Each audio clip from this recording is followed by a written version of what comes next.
SSP बोले तो हम क्या मान लें कि वो सच्ची बोल रहे हैं। तहकीकात इदारे करेंगे।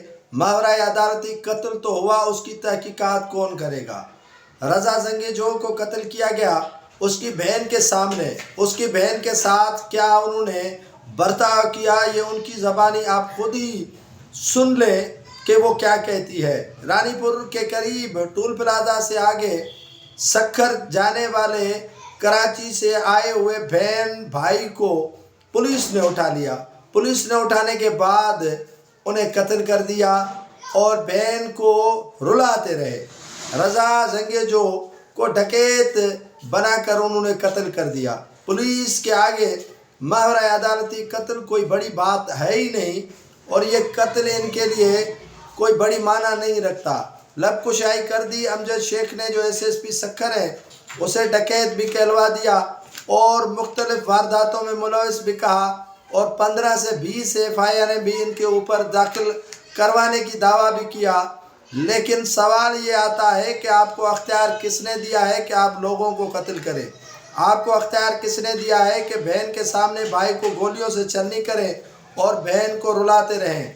ज़ैनब जंगेजो कहती है कि उनको पहले बांदी रखा गया, बांदी में रखने के बाद उन्हें शिकारपुर लाया गया, शिकारपुर लाने के बाद उन्हें लाड़काना लाया गया,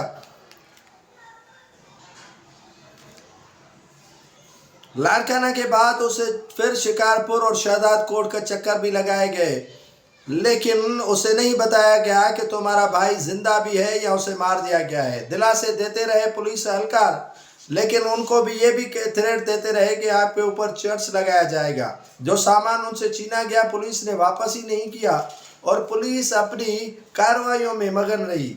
अली रज़ा को कब का उन्होंने कत्ल कर दिया था और अली रज़ा कत्ल होने के बाद पुलिस छुपा दी रही बहन के साथ।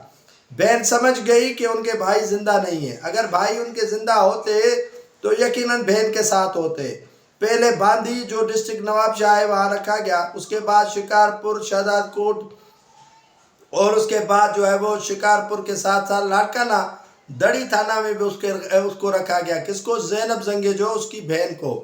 पुलिस थ्रेट देती रही कि आपके ऊपर चर्च लगाया जाएगा और आप तैयारी कर लें, आप पक्की जेल जाएंगी। कहा गया कि आप किसी को पसंद करती हैं, ये सवाल है पुलिस के, किसको पसंद करती हैं, कौन आपसे शादी करना चाहता है और कौन सा वडेरा आपके खिलाफ है और आपके भाई को कत्ल करवाया है। उनका जो वालिद था वो बिल्कुल ही नशे था और नशे की हालत में था। उसका इलाज कराने के लिए बहन भाई उसी घर से कराची से निकले थे। गारमेंट्स लाइन में काम करने वाली ज़ैनब और उसके भाई नौकरी की तलाश में थे कि पुलिस ने उसे फुल फ्राई कर दिया रज़ा जंगेजो को।